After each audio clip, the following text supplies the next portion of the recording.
माझा नमस्कार। माझे नाव कविता प्रवीण सूर्यवंशी, जिल्हा नाशिक, राज्य महाराष्ट्र।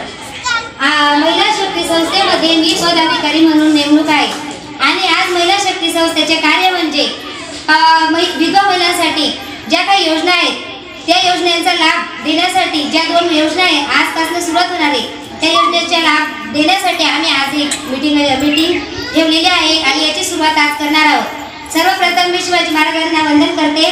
जे काही आज उद्दिष्ट आहे विधवा महिलांना पुरेपूर आपले पंतप्रधान नरेंद्र मोदीजी व गुलाब जयस्वालजी आणि अनिता मॅडम व बजरंग दास गुरुजी यांच्या प्रयत्नांखाली जे काही संस्थेमार्फत योजना देण्याचा लाभ ते करत आहेत त्यांचं उद्दिष्ट फक्त एवढंच आहे की विधवा महिलांसाठी कोणत्याही अडचणी येऊ नये आणि त्यांच्या मुलांनाही कोणत्याही शिक्षणापासून वंचित राहू नये, त्यासाठी मुलांच्या शिक्षणाची जबाबदारी आपल्या संस्थेने घेतलेली आहे।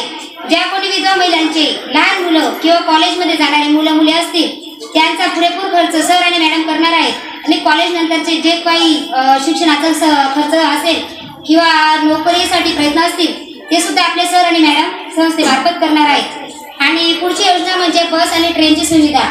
आज आपण म्हणतो की आपल्याला कुठे देवस्थानला जायचं आहे, खूप दूर जायचं आहे आणि आपल्या गरीब घराण्यातली एखादी महिला जर असेल ती इच्छुक असते जाण्यासाठी आणि खरं म्हटले विधवा महिलेचं असं असतं की त्याचं पूर्ण घरादाराची जबाबदारी त्या महिलेवर असते आणि ती महिला म्हणजे स्वतःचा विचार न करता आपल्या मुलाबाळांचा आधी विचार करते, त्याच्यामुळे ती तिच्या काही स्वप्न असतात ते जाणं सोडून देते। पण आता तसं होणार नाही, तर सर आणि मॅडमांनी त्या महिलांसाठी एक लाभ दिलेला आहे। तर आपल्या संस्थेमार्फत महिलांना जर जाण्याची कुठे इच्छुक असतील यात्रेसाठी तर सर आणि मॅडम बस ट्रेनचं तिकीट मोफत देणार आहे आणि कॅन्टीनची सुद्धा सुविधा सर आणि मॅडमांकडनं मोफत देणार आहेत संस्थेकडनं।